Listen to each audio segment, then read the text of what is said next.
Real Talk with Jodi and Michal. Real friends, real situations, real life. Authentic chats from the heart to the gut. Two best friends keeping it raw, real, and relatable. Well, hello, everybody, and welcome to another edition of Real Talk with Jodi and Michal. I'm Michal, functional nutritionist and nutrition coach, and I am joined by a long-time, great, wonderful friend of mine, Jodi Greenblatt, who I will allow to introduce herself because she does it so much better than me. You're so sweet always. Hi, I'm Jodi Greenblatt. I am a licensed marriage and family therapist and turned relationship and empowerment coach for women who have been in toxic relationships. And the reason I have turned into coaching is partially my experience as a licensed marriage and family therapist and the knowledge and the experience that I've gained with relationships, but also following the toxic relationship I was in and the journey that took me on, how much I learned and what I needed to do to heal myself. And here I am, the happiest, the best place I've ever been in my life. And it's true. You look amazing. I know how healthy you are. You sound amazing. I went through a lot of that with you. I totally understand the darker places that you were in, and to see you thriving like this just warms my heart. And the reason I even bring that up today is we had we always bandy around what to talk about or what's relevant to us.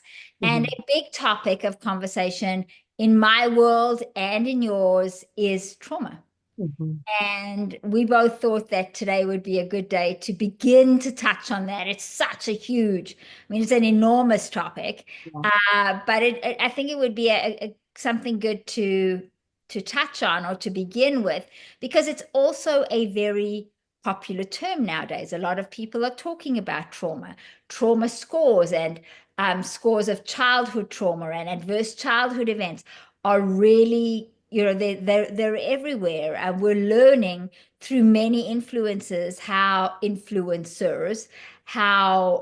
what happens to us in our lives not only impacts us emotionally and mentally, but impacts us physically as Yeah. well. So with all of our new learning and in the current environment, we thought we'd go there. But I'm going to throw it to the licensed therapist to begin with what we need to establish, the groundwork. What is trauma? Yeah. No, it's a big topic today. So, I mean, I'll start at like just some even basic things. So a trauma really is an injury to the self. So it can be physical, it can be emotional. Even if you think of like a car accident, the person has a physical trauma that can be hurt physically, and it can also affect them emotionally. There's big T trauma that we refer to as big T trauma. That is the traumas that we can look at, anybody can see objectively and will agree something big happened that was traumatic for the person. Then there's also little T trauma, which is small traumatic events that happened with a person. I'll give an example of childhood. So a person can grow up having multiple traumas that you wouldn't necessarily think of as trauma. A person feels misunderstood, unloved, unseen, unheard, and it can happen unintentionally. So if you grew up in a family where you feel like you grew up with no bad experiences, great parents, great family, unintentionally, because your parents are human, they couldn't have always been available to you, might not have always heard you just the way you wanted to be heard. If that happens multiple times, and depending on how you take that in, it can be experienced as trauma in a different kind of a way. Gabor Mate has a quote that is very popular, very well known. I may not quote it exactly right, but it's a good one. He said that trauma is not what happens to you, it's what happens inside of you because of what happened to you. So what that means really, if you look at that, it's not the event that occurred, it's what you make of it in your head, what you make of it, and what your nervous system does with it. So your bodily reaction to it. And that's where the intersection of mental and physical comes in. Trauma can affect both mentally and physically. It can come out just as we were saying, in physical ways. It can affect your sleep, your appetite, your concentration level. It can cause you to be restless. It can cause anxiety. Trauma, in fact, is anxiety. It can cause anxiety and stress, and even things like the need to keep busy constantly can be a trauma response. Things that you wouldn't expect can be a trauma response to small t trauma. Go ahead. Yeah, go ahead. I'm curious what your thoughts are at this point. The big T trauma is the trauma that we can identify really easily. The small T trauma is everything that you discussed. And I want to add to the physical of that, if I may, Yes. is that they know that children, that adults who were children who experienced significant traumatic events actually have higher incidences of cancer, right? And There are several medical conditions, even longevity. Longevity is even affected. well, yes, absolutely, but cancer is probably the biggest, and the one that's been studied has been studied the most extensively, and it's very, very interesting. Weight loss resistance as well. Mm. Is a big one. Why can't I lose weight? Why can't I lose weight? Right? And it doesn't matter what you eat. It doesn't matter what you do. It's your body hanging on. And it's super interesting. Anyway, carry on. Sorry, I Yeah. didn't. No, I think those are the main ideas that I wanted to convey. And from when you talk about the bodily reactions, it makes me think about also when a person's body is in a state of trauma, or I should say traumatic response, because the traumatic event may not be happening right now, but our bodies are responsive. Our nervous system is responsive, just like you're saying, cancer, GI issues, hormones, cortisol, the stress hormone, adrenaline, all of that impacts how we are today, even though the trauma happened, it could be very, very long time ago. So what's happening there is our bodies um, created adaptive responses for its time in order to respond to the trauma that occurred. And so our body, we live in a heightened state, because what's a trauma? It's something that creates anxiety. It's something that creates fear in us. So what is our brain? What are we designed to do? Protect ourselves. So we create these defenses, and they can be physical defenses where our body's on high alert. We get startled easily. It can be emotional defenses. So for instance, if we decide, because of a trauma, emotional trauma that occurred, that we want to protect ourselves. So maybe we decide we're not going to trust. We're going to put our guard up. We're not going to be vulnerable. We're not going to open up to people. It's an adaptive response for its time. Fast forward now to adulthood, and now we're in a relationship. And what have we trained ourselves, conditioned ourselves to do over the years because of trauma that occurred way back when?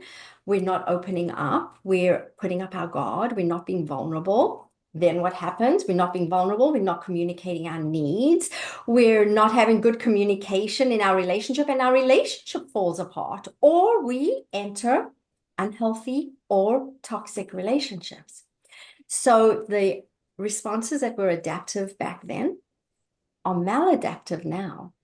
And that's where things need to change. The good news is we can change it. We can change it. I have done it with myself. We know many people that have done it through therapy, through coaching, not just through those kinds of methods, because of course there are methods, cognitive methods, which mean exploring the way you're thinking about things and changing that. And that's very doable. It can be physical methods. It can be through TRE or exercises in releasing trauma. It can even exercise, even yoga, physical methods that release trauma, because trauma is stored in the body. It is your nervous system reaction. So dealing with it through body, exercise through bodily means also works. Calming techniques, meditation. The point is, the good news is we can change it. And I love that. And if I may, I wanted to get into the physiological stress response a little bit, so that you know how you said the body responds, so that we actually know how and why. Mhm. That's okay with you if you're interested to Of know. course, of course. Okay. So I'm going to get a little sciencey geeky here, but I think it's super interesting because on a cellular level, on an absolute cellular level, we have not evolved much since we became human, right? Physically, we've evolved a little bit, like things have changed, we've interbred and those types of things. Emotionally, we've evolved. Definitely environmentally, there have been huge changes. But on a cellular level, we really haven't. And, you know, we can talk about as much as we like, we can get philosophical about the meaning of life. And because we're human, we have many meanings to life. I think we discussed that in last week's podcast with spirituality.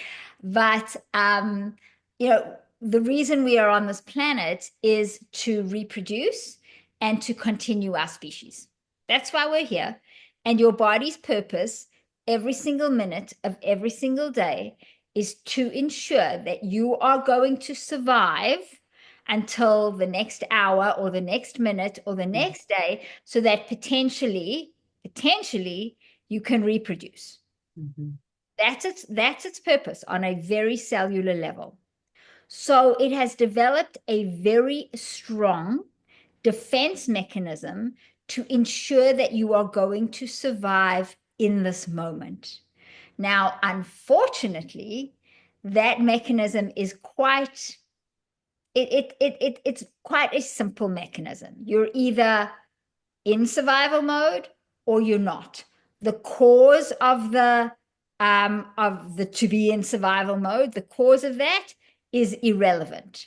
So if you're being chased by a wild animal, or if your parent is screaming at you, or if you have a car accident, or if you're running too fast for too long, right? All of those on a cellular level create the same response. Your body goes, alarm, alarm, life is in danger. You may not survive until tomorrow. You're not going to be able to reproduce. So, what does it do? The body knows that the most important things for our protection are our brains and our limbs.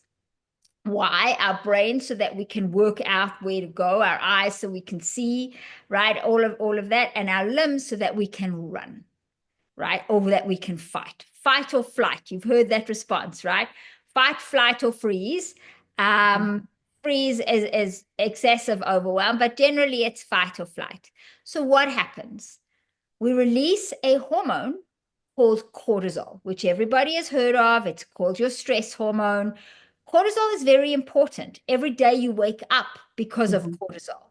Cortisol has a rhythm and a curve in your body, and it flows at a certain rate. However, in the middle of the day, all of a sudden, on a cellular level, your life is in danger. Whether it's actually in danger or it simply is the perception, your life is in danger. Cortisol is released. Cortisol tells the liver to make energy, make sugar, right? To send to your brain and your limbs. It does this. So all of a sudden you're on hyper alert and you're ready to run. And that could be part of some of that response that we get. There's other hormones that come into play as well, right? What often happens is our life really isn't in danger. Your body realizes this. There's many other things that happen physiologically when the response comes down. But as that response gets repeated over and over again, because you're not chased by a wild animal every single day, but perhaps as a child, whether it's a big T trauma or a little T trauma, whether it's your parents screaming at you or some physical abuse, or whether it's this perceived emotional abuse, as you said, where it happens more than once, right? Where you feel unheard or you don't feel validated, right? Over and over again, that response is continually raising your cortisol levels. And that disrupts your natural cortisol curve, which can have a huge impact on how your body functions in general. And anybody who's ever taken cortisone shots or prednisone shots will understand this very well. You cannot be on it indefinitely.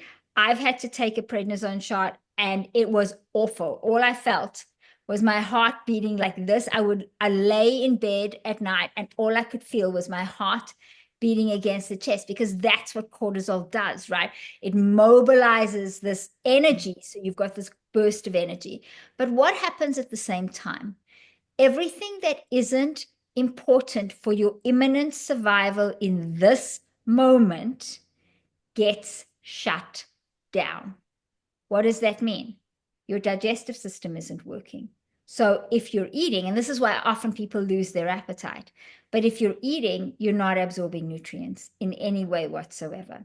Your immune system isn't working. Your body isn't looking to defend itself from a bacteria or a parasite. It's got bigger things to deal with. And remember, cortisol it didn't evolve in our bodies for this long-term, prolonged, repeated response. It was this instantaneous response to save your life now, right? Your skin, your body isn't going to be taking care of your skin while you're trying to survive. Your reproductive system. Listen, I'm looking to survive until tomorrow, so hopefully I can reproduce, right? But I'm not looking to reproduce right now. Reproductive system gets shut down. Blood sugar regulation, right? Normally your body's very good at keeping your blood sugar in a very, very small, tight zone. No, I need all the sugar, all the energy I can get. Blood sugar starts to jump up and down. Really big metabolic issues from that perspective, right? When the cortisol eventually goes down, the blood sugar has to get stored, and it ends up getting stored as fat. This is not good for the fat going on in your bloodstream. So again, cardiovascular disease problems start to come up. So everything else is shut down. So even your brain, even the parts of your brain that are responsible for thought and feeling are shut down, because the only response in the brain that's important is the hypervigilance, hyperalertness. And there's certain different brain chemicals that work in different ways and different neural pathways. That's how the neurons speak to each other. And your brain is a bunch of highways in between all your neurons. And certain ones light up and certain ones are shut down because, I'm trying to survive until tomorrow. I don't need to be nice to you, right? Or I don't need to learn to be tolerant, or I don't even need to learn something new, right? I just need to survive until tomorrow or until the next moment with what I know. So this is the actual physical response that happens, not necessarily from a single trauma. A single trauma can produce it, especially if we don't have the skills to deal with it and we relive the trauma over and over again in our minds. But it's to this consistent and constant stimulation of this fight or flight sympathetic nerve. It never sounded right to me. Sympathetic was always like nice and sweet, but this is called your sympathetic nervous system. And again, it's important. You need it in your life, but to be constantly stimulating that system doesn't allow any place of calm for your rest and digest system, which is your parasympathetic nervous system, right? And both are important. How are you going to sleep when you're trying to save your life? Cortisol should not be high at night, right? Because cortisol is your get up and go. But when you have these dysregulated cortisol responses, they are. And if they start to happen and they happen regularly enough, same as you spoke about, at a certain point, it becomes habitual for your body. And your body gets into a cycle. It almost gets on a hamster wheel in a way. And you need to actively do things to break the cycle, right? Mentally, physically, emotionally, or to bring the body body down from that. So maybe we should discuss from your perspective in a little more detail how we can break the cycle, like emotionally, spirit, like mentally, how you can break the cycle. Yeah. And then I can maybe add a little bit. You mentioned some things, but there's a definite balance and an understanding of the stress response in general that I can get into after if we have time and you'd like. Yeah, so one of the ways that I mentioned was cognitive. Yes. So that entails, because like we were saying, the trauma occurred back then, but now we're having a trauma response when it's not actually happening. So that's part of it, is like examining, well, what is it that you are thinking? What are those recurring ruminating thoughts that you're having that are either about the traumatic event or any thoughts that you are having? Exploring that, examining it. And one method is to look at the thought that you're having and ask yourself, is that true? Is what you're thinking true? Is that statement actually accurate? And you can probably poke holes at it and recognize that it's not 100% accurate, and come up with a different story, a different narrative, or another explanation. You will probably come up with several other explanations other than the thought that you are having. And you'll start to recognize over time, if you do that a lot, you have many thoughts that are just not accurate and that are not helping you. And that continuing to think that is keeping you in trauma, and then keeping you in trauma is causing you to behave a certain way. Behaving that certain way is impacting your life negatively. So it's like really worth changing those thoughts. Our thoughts are hugely impactful. They impact the way we feel and impact the way we behave, impact the things that we do, the choices that we make.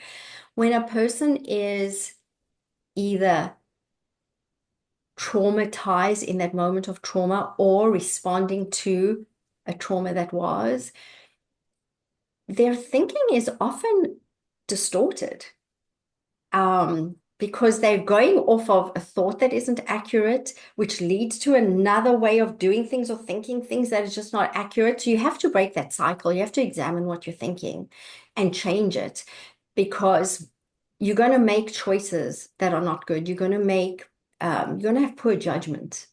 So the thinking process is very important. And then another big one that I like is, again, because I talked about how trauma affects your nervous system. Remember, it's not what happened to you, it's what happens inside of you because of what happened. So what's going on inside of you, and becoming aware of recognizing your bodily sensations. Not as easy as you think, but takes a lot of practice. Meditation is a way for that to build that skill. And becoming aware of what you're feeling, like what your sensations are. So feeling in terms of emotions, but also your bodily sensations. So when you're thinking a certain thing, what is your body doing? Are you feeling it in your heart, in your chest, in your stomach, your shoulders, your tight shoulders? Is your head getting foggy? That's a common one. Which brings me back to, just for a moment, diverting a little, because toxic relationships can be traumatic, and gaslighting can create such a confusion and a fogginess in the head. So you can feel the experience you're having in your body if you start to pay attention. And then you can use that as like a reverse process, biofeedback.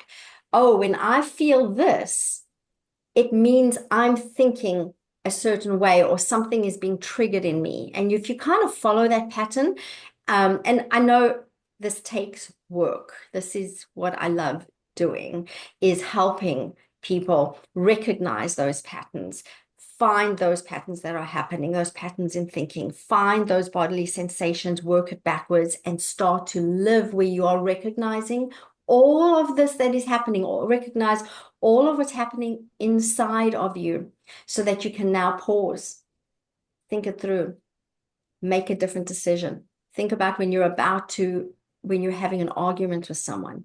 You're arguing because you're not thinking clearly, because you're in fight mode, because those hormones are going. That is a trauma response right there.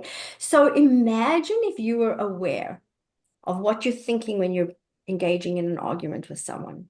You're aware of what you're feeling emotionally. You're aware of what your body's doing. And in that moment, you've practiced so much that you're now able to think it through differently, correct your thought in the moment, recognize what your body's doing, respond to it, and take that as a cue and pause and get calm, not engage in the argument, choose a different path. Because remember, when you're reacting to trauma, you are not making good choices. So you make a different choice. You choose not to yell back. You choose to take a break. You choose to say something that is helpful in the situation, or you choose to leave a toxic relationship that you couldn't leave before because now you're thinking more clearly.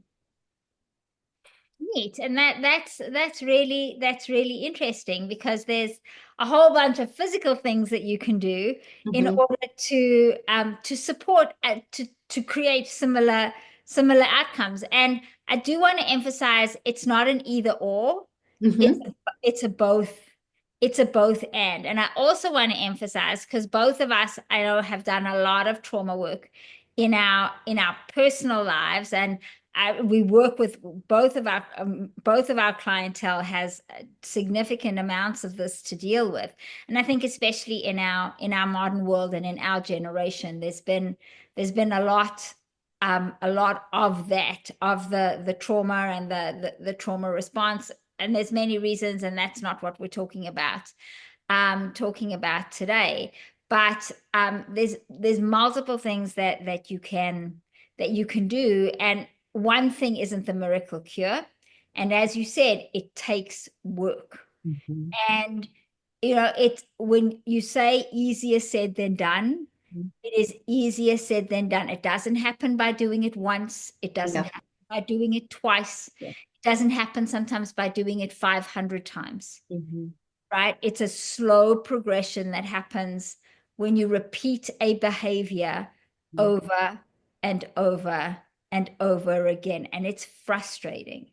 And I'm sure you see it. I see it. It's tough to stay committed. It really When can. I was after my toxic relationship, when I was determined, when I'd hit that point where I was determined to change things around, I became so dedicated that I literally, if I wasn't working or doing what I had to do for life, I was doing something that was towards my healing. I lived and breathed doing these techniques because I wanted to hammer it in. I wanted to get um, have it become so natural. And it can happen. It takes time. The same way trauma responses have been ingrained for a long time. It could be a lifetime. It's going to take a while to undo. And then you and I, we keep having these, we can equate the emotional with the physical side. For you, people might gain weight over the space of years. So losing the weight and getting healthy nutrition and healthy eating skills is also going to take time. It didn't take you It's worth it though. It's worth it. right. But I always say, it didn't take you a minute to get here. It's not going to take you a minute to get out of here. There you go. But I Yeah. think you hit the nail on the head. That's really important, and that's where actually being a coach makes a difference. Because the most important thing to tap into is your why. You knew that you had to do the work that you were doing like your life depended on it, because it did, right? And I'm going to use weight loss as an example, because it's an easy one, and I think a lot of people can relate to it. Why do you want to lose weight? Because I want to look good naked. Why do you want to lose weight? Because I want to fit into a size whatever. Why do you want to lose weight? I want to feel sexy in a bikini. Right? These are all very superficial reasons. they are not on a subconscious level, on a, on an emotional level, a reason to change your life. They're a reason to try, right? But they're not a reason to dedicate all the time and effort that you put in to recovering and changing your pattern, right? Simply to look good in the mirror. It's not enough. And really getting into the why you want to change and the reason you want to change, and consistently coming back to the reason you want to change, right? One of the reasons that you do what you do, I know one of the reasons that I do what I do is because it gives me a purpose to remain whole and healthy and complete. I have a wonderful life, but helping others makes a difference as well and motivates me even further. It's like, I want to have the best life that I can and be the freest of all those thoughts and the demons and everything that we could, the ways that you could think about it that come into our lives. And I want to make sure everybody around me does the same. Because you know it's doable. Because it's doable, Yeah. and because your life depends on it. And we're given one life on this planet, one. And to have a crappy life experience when and yes, terrible things happen. I'm not saying, oh, everything is wonderful and beautiful. Terrible things happen. How we respond to terrible things is a choice. And there's many things that are terrible that we have zero control over. And there's many things that were terrible or are terrible that we have a lot of control over. Toxic relationship, right? Unhealthy body, right? Unhealthy behaviors, be they emotionally unhealthy behaviors or physically unhealthy behaviors, right? A lot of work that I do when people are struggling with negative thoughts and negative emotions, which are more often than not trauma-based, right? Emotional eating is a big one, is we look at ways to stimulate that parasympathetic nervous system. Yoga is a good one. Breathing is a good one. Meditation is a good one. In our modern world, not everybody, so many, I can't do that. I don't want to do that, right? So again, it's going back to your whys that's important enough to you. But for all of its faults, we have something wonderful in the palm of our hands. It's called a smartphone. It's called apps on a smartphone, and there are multiple apps that can help us really even take a few moments in the day to calm things down. And when you have a calm brain, when your cortisol levels are lower, right, when your other hormones can work appropriately, when your brain chemicals can work appropriately, right, there's an opportunity for healing. Remember how I said that consistently raised cortisol response? Well, you don't feel pain when when you have that response. That's one of the things that it allows you to not feel pain, which is how people can lift cars off other people and not feel muscular pain, which is why you can get a cortisone shot and it takes the pain away from your shoulder. But it's really not addressing why your shoulder is sore, and there's no healing that's going on, which is why you can't be on cortisone for too long, because you can actually cause a lot of damage. So healing takes place in our parasympathetic state, in our rest and digest, and that's emotional healing and physical healing. So some great things. There's an app called Calm, and a lot of people have heard about it. Literally, it can be 5 minutes. I was going to say the same thing. 5 minutes. For those who are saying, I can't do this, just do it for 5 minutes. Right. There's something called Yoga Nidra, which is wonderful to do before sleep. And it's a guided meditation. Yes, it's a pain in the ass. Yes, it feels kooky. Yes, you lie there and you have to focus on your toe. Oh my God, this is the most boring thing, waste of time, blah, blah, blah. Right. It works. It helps you. You can't sleep when your cortisol is dysregulated, right? It helps you get into that. And a lot of times when people say, I don't have time for that, I often go back to them like, how much time are you wasting being unwell?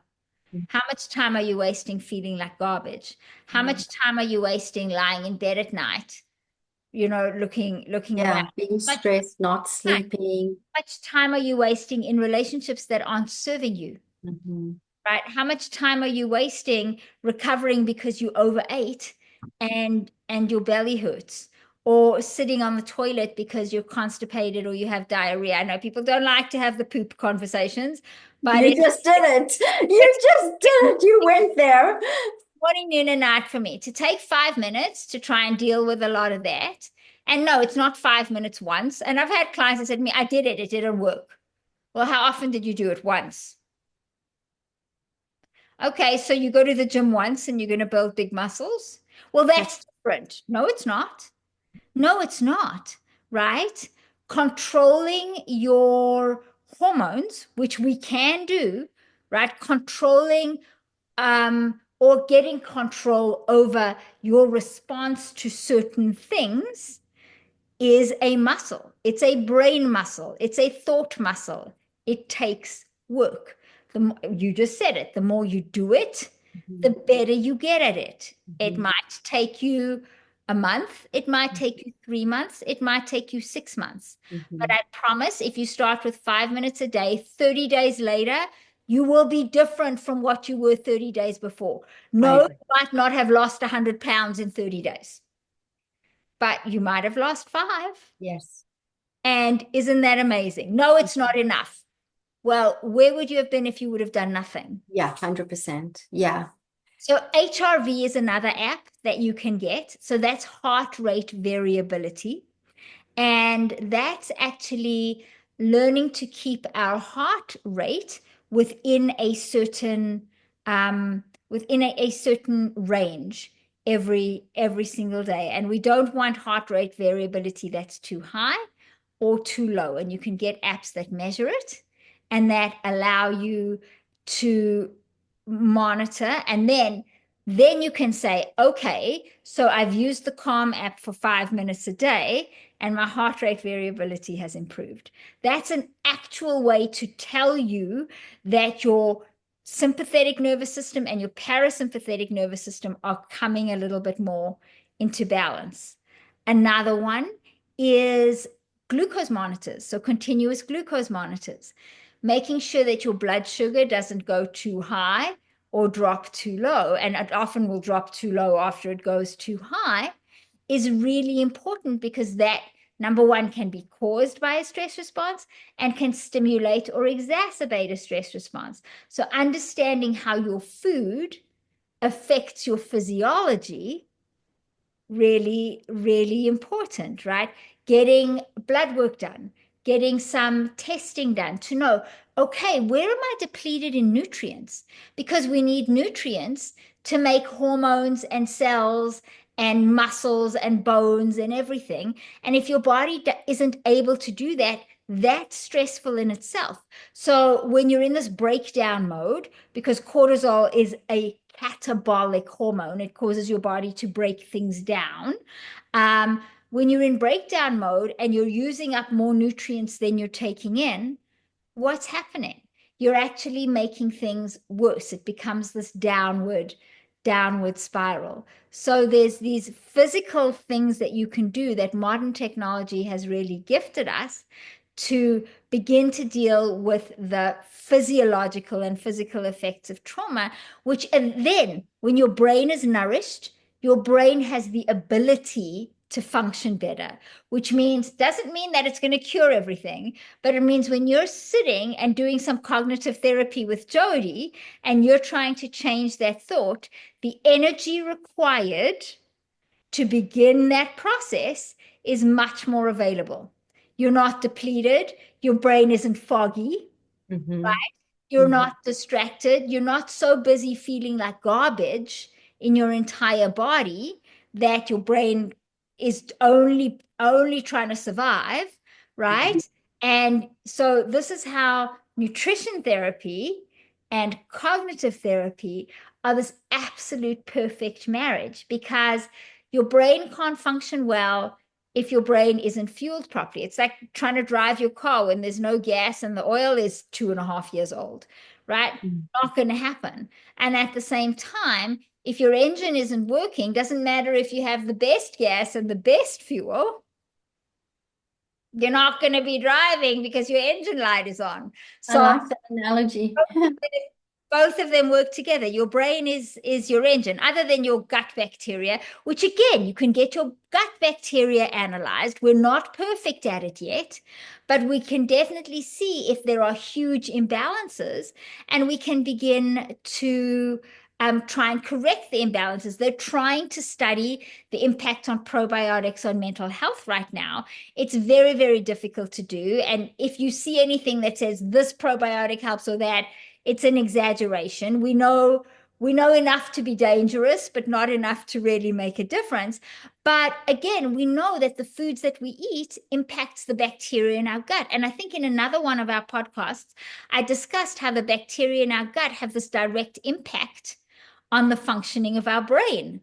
So again, learning what to eat, learning what works in your body is going to help your brain function better. If your brain is functioning better, what's going on? Your therapy is working better. It's not to say that the therapy wouldn't work on its own. It would, but it would be a steeper hill to climb. So both and I think is unbelievably, unbelievably important. And then some definite, of course, and that would be something with you, some definite therapy and with me around boundaries, right? Mhm. Around food, boundaries around nutrition, boundaries around health, boundaries around our relationships, Mhm. because for all the work we're doing, we can't be doing the work and then consistently going back and go like 2 steps forward, 1.5 steps back. Like that again isn't worthwhile. And boundaries, I think, help you establish a good wall around yourself to ensure that what you're building behind the wall is staying up and solid. I like that. I like that connection. The mind-body connection is just so real.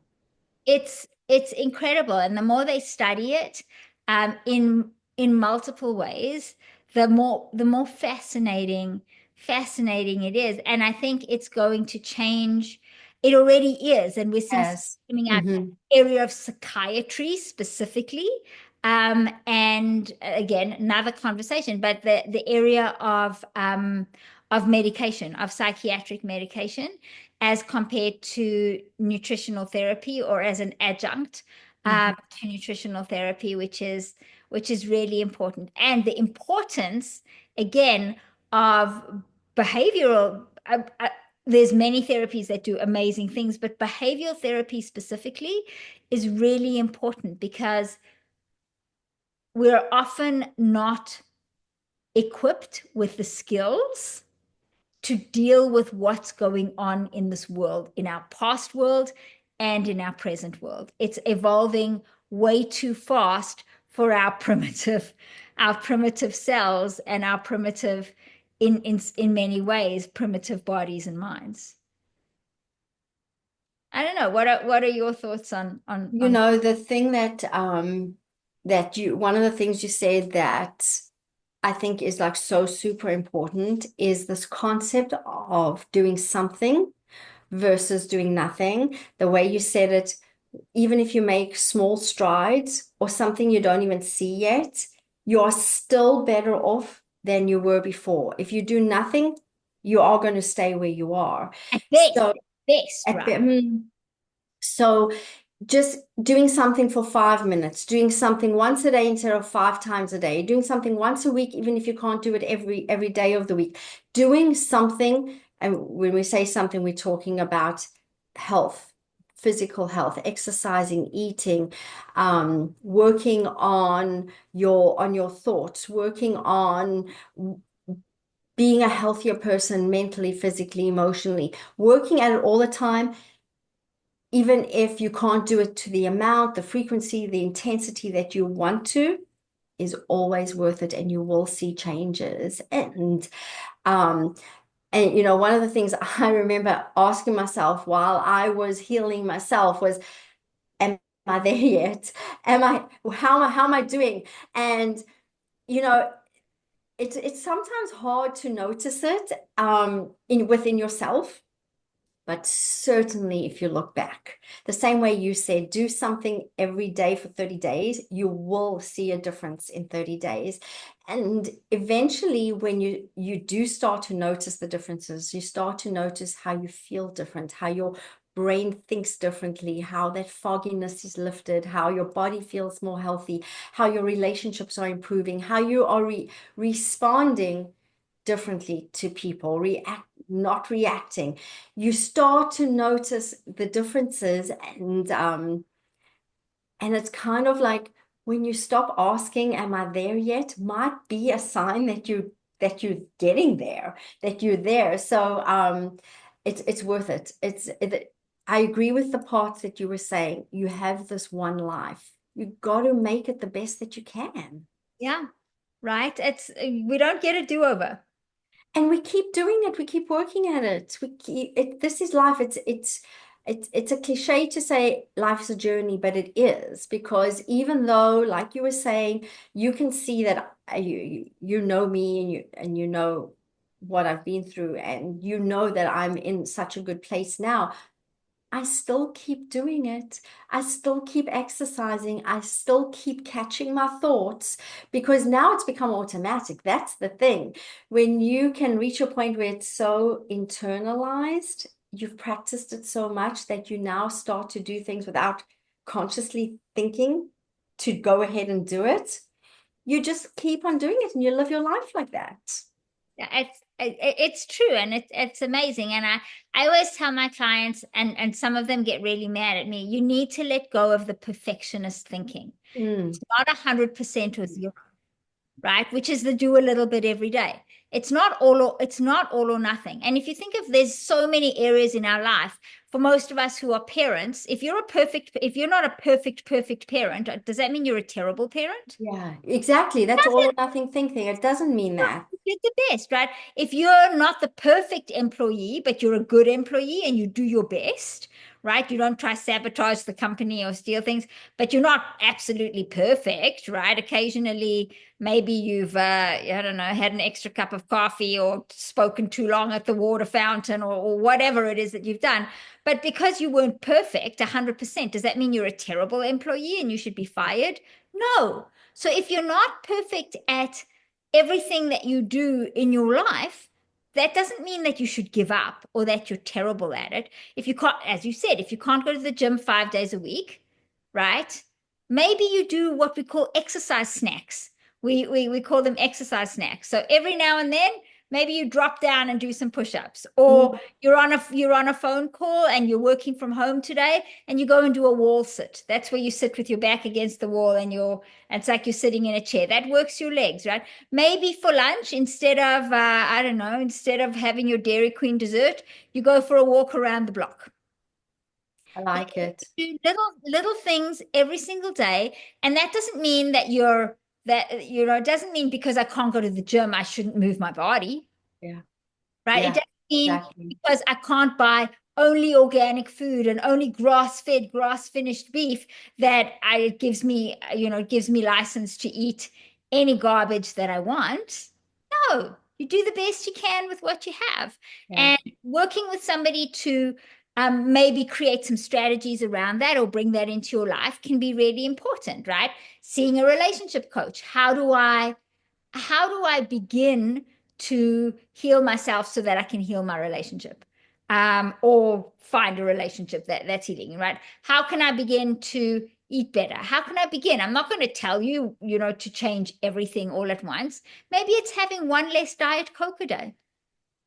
That's progress, right? If you Mhm. have one less Diet Coke a day and you go one less, one less, one less every single week, right? And you were having 10 a day, then after 10 weeks, you're having none. Small changes. I mean, I will leave it at, I love the phrasing of I'm working towards being a healthier person. I'm working towards whatever it is you're working on, because you don't have to be there yet. So I just love that phrasing. I'm working towards being a healthier person.